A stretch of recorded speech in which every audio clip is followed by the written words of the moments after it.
A Marine drops to his knees in the mud. Rain streams down his face. In his arms, a 3-year-old girl stares at him with eyes that expect death. April 1945, Okinawa. The bloodiest battle in the Pacific has just begun. This is the story of how American Marines saved thousands of children caught between two armies, and why nobody told them to do it. The last island before Japan, April 1st, 1945, Easter Sunday. Corporal Daniel Walsh stepped off the landing craft into waist-deep water, expecting hell. The Marines had rehearsed for this moment for months: how to storm beaches under machine gun fire, how to clear bunkers, how to survive. Nobody had told them what to do when they found the children. The island of Okinawa stretched 60 miles long, a verdant slash of green hills and rice terraces just 350 miles south of mainland Japan. For the Americans, it was the final stepping stone before the invasion of Tokyo. For the Japanese, it was sacred ground, the last barrier before the home islands. And for the 450,000 Okinawans trapped between them, it would become something close to apocalypse. Walsh's boots hit the beach running. Behind him, 60,000 American troops poured ashore in the largest amphibious assault the Pacific had ever seen. Artillery boomed. Naval guns thundered from offshore. But Walsh noticed something strange. The Japanese weren't shooting back. The beaches were empty. "Where the hell are they?" someone yelled. The answer came 3 days later. The Japanese had pulled back to the island's southern hills, turning caves and ridges into fortresses. They weren't going to defend the beaches. They were going to make the Americans bleed for every yard of ground, and they didn't care how many civilians died in the crossfire. In the caves near Shuri, 15-year-old Miyagi Sumiko pressed herself against cold limestone, holding her baby brother against her chest. Her parents were dead, killed 2 weeks ago when a naval shell hit their village. The Japanese soldiers who'd retreated into the cave system had told her family the Americans would do worse. "They will rape the women," a sergeant had said, his voice flat. "They will torture the children. They will burn you alive." Miyagi believed him. Everyone did. For months, Japanese propaganda had painted Americans as kichiku, demon beasts. School children had been shown photographs, allegedly of atrocities. Radio broadcasts described Americans as subhuman monsters who wore necklaces of ears and cut babies in half for sport. So when Miyagi heard English voices echoing through the cave system on April 5th, she did what thousands of Okinawans were doing across the island. She tried to kill her brother before the Americans could reach them. Her hands shook as she held the knife. Her brother looked up at her, too young to understand. Tears ran down her face. She couldn't do it. The blade clattered to the cave floor. That hesitation saved both their lives. When warriors become rescuers, Corporal Walsh saw the children first. His platoon had been advancing through what remained of a village near Kakazu Ridge when movement caught his eye. 3 figures emerged from the rubble of a collapsed house. 2 boys, maybe 7 and 9 years old, dragging a girl who couldn't have been older than 5. All 3 were barefoot. The older boy's shirt was soaked with blood from a shrapnel wound. They stared at the Marines with expressions that looked like pure terror. Walsh raised his hand, signaling his squad to halt. He lowered his rifle, letting it hang by its strap. Then he did something that wasn't in any field manual. He reached into his pack and pulled out a chocolate bar. "Hey," he said softly, holding it out. "It's okay. You're safe now." The older boy grabbed the girl and pulled her back. The younger boy picked up a piece of broken wood, holding it like a club. They were preparing to fight. Walsh set the chocolate on a piece of rubble and slowly backed away. He watched as the children waited for 5 full minutes before the older boy crept forward, snatched the chocolate, and retreated. They didn't run. They just stood there, watching. If this story ends the way you expect, with one act of kindness and then back to war, then hit that like button and keep watching, because what happened next wasn't one act. It was thousands. Over the next week, Walsh's company encountered more children almost every day. They found a 6-year-old boy wandering alone through burned cane fields, calling for his mother. They discovered twins hiding in a tomb, dehydrated and barely conscious. They came across a teenage girl carrying an infant corpse, refusing to believe the baby was dead. The pattern was always the same: terror, disbelief, slow, painful trust. Private James Morrison, a 19-year-old from Nebraska, started carrying extra water in every pocket of his gear. He'd watched a 9-year-old boy collapse from dehydration in front of him, and something inside him broke. From that moment on, Morrison became the company's unofficial guardian of lost children. He'd spot them in the distance, small figures moving through the devastation, and he'd go to them even when it meant crossing open ground under potential sniper fire. "Somebody's got to," he told Walsh when questioned about the risk. "They're kids, Corp. What are we supposed to do? Leave them to die?" But here's what nobody talks about. The Marines weren't ordered to do this. There was no directive from command, no official rescue operation. The mission was to take the island, destroy enemy forces, and prepare for the invasion of Japan. Civilian casualties were expected. Children were, in the brutal calculus of war, collateral damage. The Marines didn't care. In the ruins of Naha, the island's devastated capital, pharmacist mate first class John Wood found a toddler sitting alone in the rubble. The child was maybe 18 months old, covered in ash, silent. Around the baby lay the bodies of what must have been the family. Wood, a Navy corpsman attached to the 6th Marine Division, had seen horror every day since landing. But this was different.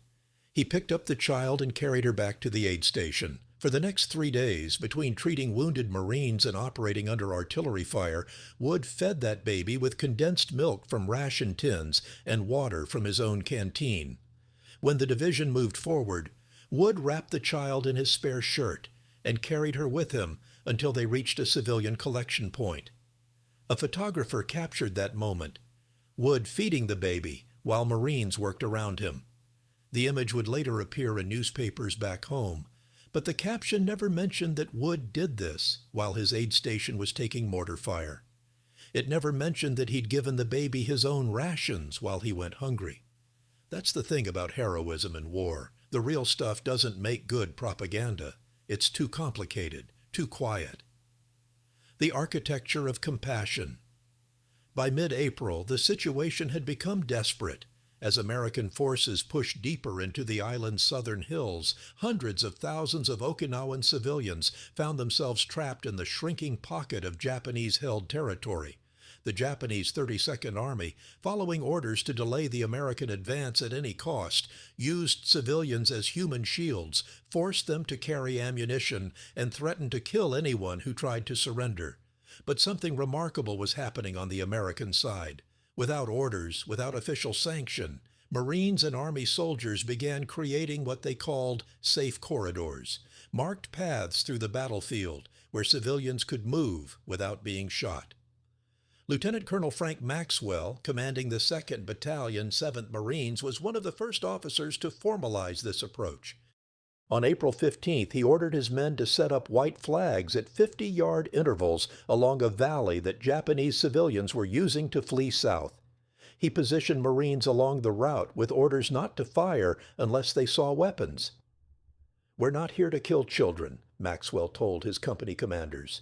"Any man in this battalion who shoots an unarmed civilian will answer to me personally."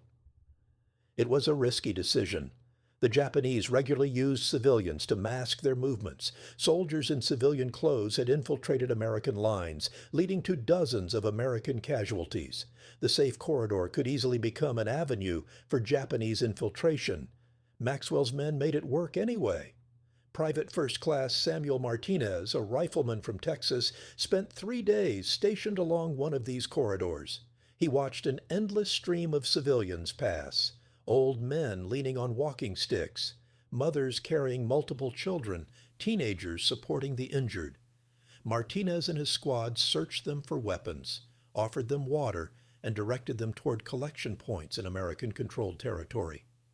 "Some of them were so scared they couldn't walk straight," Martinez later recalled. "This old woman collapsed in front of me, and I thought she was dying. Turned out she just hadn't eaten in 6 days. We gave her K rations, and she cried. Just sat there in the mud and cried. The corridors saved thousands, but for every civilian who made it through, dozens more remained trapped in caves and tombs throughout the battle zone, paralyzed by fear and propaganda. That's where the real rescue work began. Into the darkness. The caves of Okinawa are legendary, thousands of limestone caverns, natural and man-made, honeycombing the southern hills. The Japanese military had turned them into elaborate defensive positions, but civilians hid in them too, sometimes sharing space with Japanese soldiers, sometimes in separate systems entirely. Going into those caves meant possible death. Japanese soldiers waiting in ambush, booby traps. Civilians so terrified they'd attack with knives or farming tools. The caves were dark, tight, disorienting. A single grenade could kill everyone inside. The Marines went in anyway. Sergeant Victor Nishijima, a Nisei, an American soldier of Japanese descent, became one of the most effective cave rescuers. Nishijima had grown up in Hawaii but volunteered for the Military Intelligence Service and spent months learning Okinawan dialect specifically for this campaign. His Japanese heritage made him invaluable, but it also put a target on his back. If the Japanese captured him, they'd execute him as a traitor. On April 23rd, Nishijima heard reports of civilians trapped in a large tomb complex near Ieshima, a small island just west of Okinawa. Japanese soldiers were inside too, and they'd been shooting at anyone who approached. Intelligence suggested there might be 150 civilians in there, including dozens of children. Nishijima stood outside the tomb entrance and shouted in Okinawan, "We are Americans. We will not hurt you. The Japanese soldiers have lied to you. Come out and you will be safe." Silence. He tried again and again. For 3 hours, Nishijima stood in the open, repeating his message while Japanese sniper fire kicked up dust around him. Marines begged him to take cover. He refused. Finally, a voice answered from inside, an old woman. "How do we know you won't kill us?" Nishijima made a decision that could have gotten everyone killed. He walked into the tomb alone. No weapon, no backup, just him and a flashlight in a darkness that could hide anything. What he found inside would haunt him for the rest of his life. The cave was packed with civilians, men, women, children, infants. They were starving. They were injured. They were convinced they were about to die. In the back of the cave, Japanese soldiers watched with rifles pointed at the civilians. The message was clear. If anyone tried to leave, they'd be shot. Nishijima stood in that tomb, surrounded by people who'd been taught to see him as a demon, with Japanese rifles aimed at his back, and he talked. He talked about America, about Hawaii, about how his own parents had come from Japan, about how the war would end and everyone in this cave could survive if they just walked out now. It took 2 hours, but slowly, in groups of 5 and 10, the civilians began to move toward the entrance. The Japanese soldiers didn't shoot. Maybe they were out of ammunition. Maybe they were tired. Maybe they were just done killing. 150 people emerged from that tomb. Children blinked in sunlight they hadn't seen in weeks. Mothers collapsed in relief. An old man fell to his knees and kissed the ground. Nishijima watched them walk toward the Marine lines, and then he turned back to the cave. There were 2 Japanese soldiers still inside, watching him. For a moment, nobody moved. Then the soldiers lowered their rifles and disappeared into the darkness. Nishijima never saw them again. He never learned if they survived the war. But those 150 civilians did. And if you think this is remarkable, then make sure you're subscribed, because the stories get even more intense. The cost of caring. Here's what the official history books don't tell you about Okinawa. The rescue missions got Marines killed. Private First Class Robert Vincent was shot while trying to reach 3 children trapped in a collapsed building. Lance Corporal Thomas Edison was killed by a sniper while distributing rations to civilian refugees. Hospital corpsman James Patterson died administering first aid to an Okinawan woman who'd been caught in crossfire. The list goes on. Dozens of American servicemen died or were wounded while trying to help civilians. And each time, the same questions arose. Was it worth it? Should Marines risk themselves for non-combatants? Where was the line between duty and stupidity? The Marines themselves had the answer. There was no line. Not when it came to kids. Corporal Daniel Walsh, the same Marine who'd offered chocolate to those first three children, was advancing with his squad through a village on May 10th when he heard crying from a burning house. The structure was already collapsing. Artillery had torn through the roof. Flames were climbing the walls. Walsh didn't hesitate. He ran inside. His squad mates screamed at him to stop. The building was unstable. Japanese soldiers were positioned on the ridge above. Running into that house was suicide. Walsh found two girls, maybe 4 and 6 years old, huddled under a table. Their mother lay dead in the doorway. The girls were frozen with terror, unable to move. Walsh picked up one under each arm and ran. The roof beam fell exactly where he'd been standing 2 seconds earlier. Walsh emerged from the smoke with both children, his uniform smoldering, his hands blistered from heat.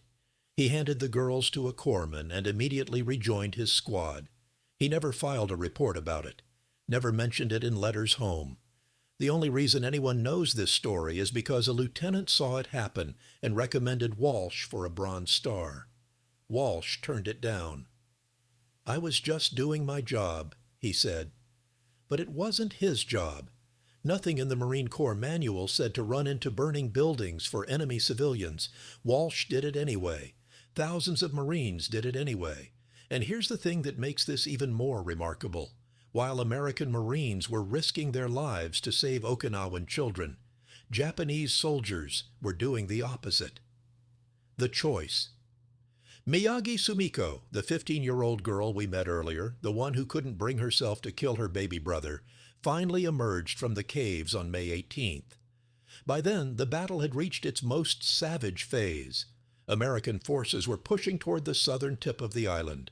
Japanese forces, knowing they were doomed, were fighting with suicidal desperation. Okinawan civilians were caught in the middle, dying by the thousands from artillery, disease, and starvation. Miyagi had been moving through the cave systems for 6 weeks. She'd seen things no 15-year-old should see. Japanese soldiers stealing food from children, officers ordering civilians to commit suicide rather than surrender, mothers strangling their own babies to keep them quiet when American troops were near. She'd also seen something else.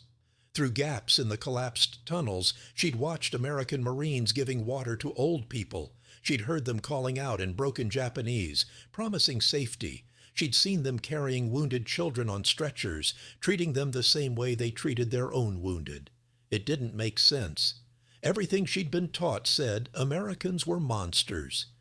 But monsters don't share their rations. Monsters don't risk their lives for enemy children. On May 18th, holding her baby brother's hand, Miyagi made her choice. She walked toward the American lines. A Marine spotted her first, a young private whose name she never learned. He raised his rifle, then lowered it. He called for a corpsman. He offered her water. Miyagi stood there waiting to die. Instead, the Marine smiled at her brother and offered him a chocolate bar. Her brother took it. And in that moment, everything Miyagi had been taught shattered. "I knew then," she said 70 years later, in one of the last recorded interviews before her death, that I had been lied to about everything. Miyagi and her brother were taken to a civilian collection point that had been set up in the village of Ishikawa in American-controlled northern Okinawa. There, in a converted school building, Navy doctors and corpsmen were treating hundreds of Okinawan civilians alongside wounded Marines. Children with shrapnel wounds lay in the same rooms as American soldiers. Okinawan doctors who'd surrendered worked side by side with U.S. medical staff. It was chaos. It was improvised. It was completely against standard military procedure. It also saved thousands of lives. The numbers don't lie. By the time the Battle of Okinawa ended on June 22, 1945, the statistics were staggering. 12,120 Americans killed, 38,000 wounded, 110,000 Japanese soldiers dead. and somewhere between 100,000 and 150,000 Okinawan civilians killed, nearly one-third of the island's entire population. But here's the number that doesn't get mentioned enough. 80,000 Okinawan civilians emerged from caves and refugee camps in American-controlled territory by the end of June. 80,000 people who were alive specifically because American Marines and soldiers had risked their lives, violated standard procedures, and created an improvised humanitarian operation in the middle of the bloodiest battle in the Pacific. That number includes approximately 30,000 children. Think about that. 30,000 kids who should have died, who would have died, but didn't, because a bunch of 19 and 20-year-old Marines decided that some things matter more than orders. The refugee camps themselves were miracles of improvisation. Marines used captured Japanese tents. They diverted their own medical supplies. They shared their rations even when supplies were short.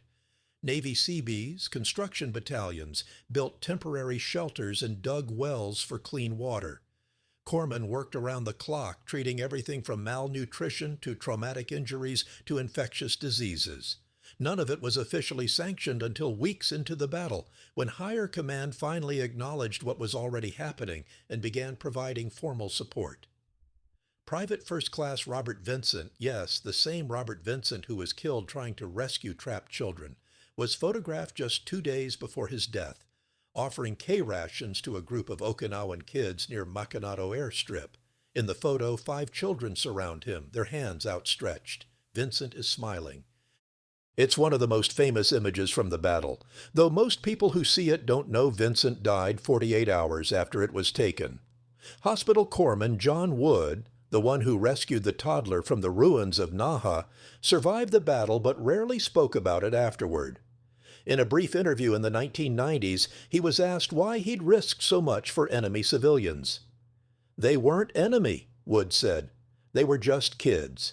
And kids don't start wars." After the guns fell silent. The Battle of Okinawa officially ended on June 22nd, but the rescue work continued for months.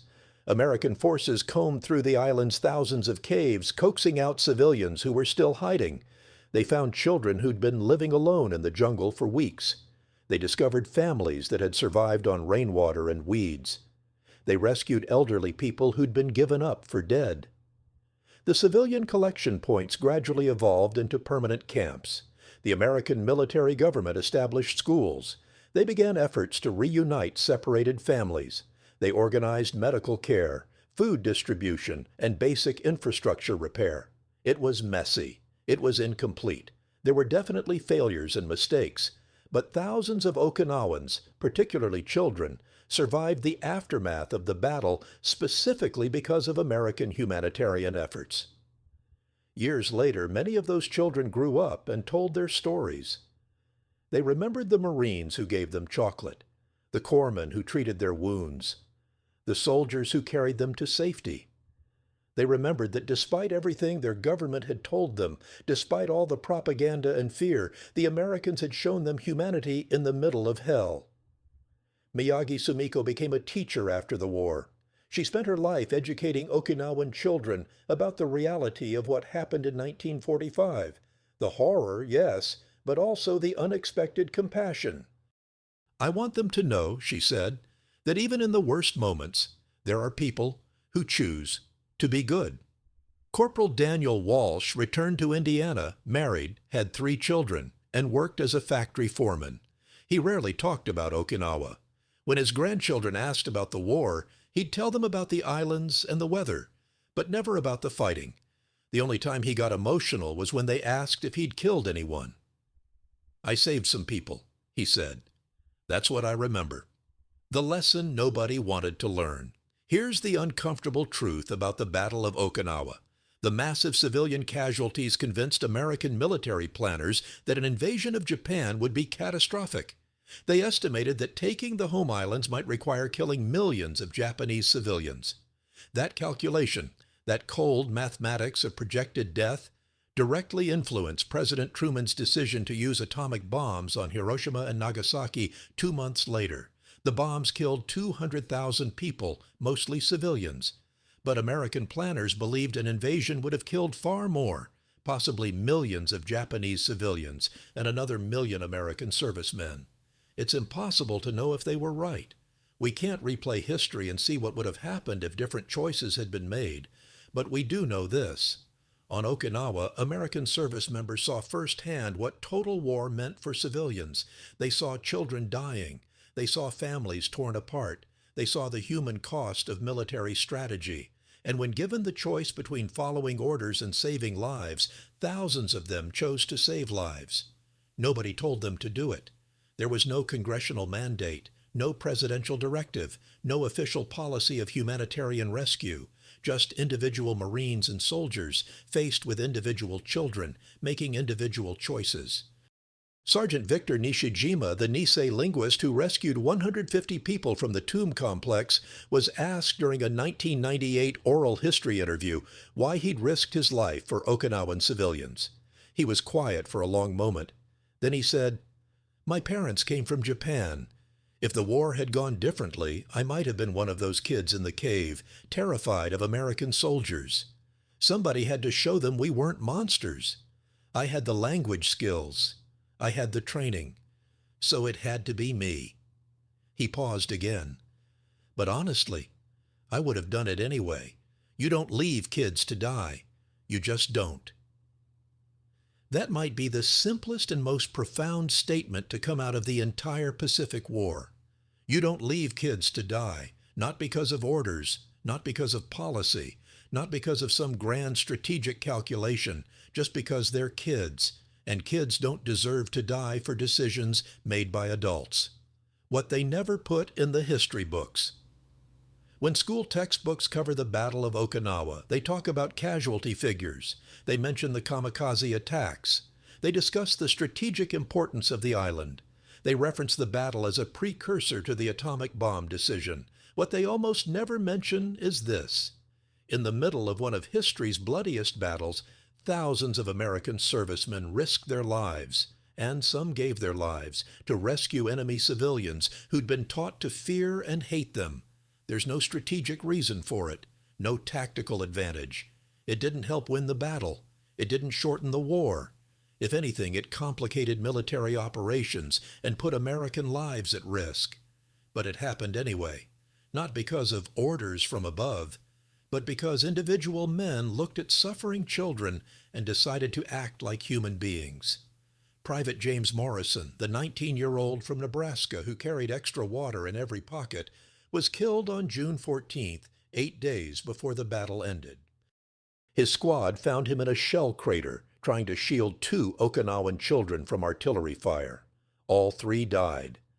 Morrison's family received a telegram saying he'd been killed in action. They received his Purple Heart. They received his personal effects. They never received an explanation of how he died. But one of the children Morrison saved earlier in the battle, a 7-year-old boy named Nakamura Kenji, survived the war. He grew up, became a businessman, and spent his retirement trying to track down the American servicemen who'd helped him.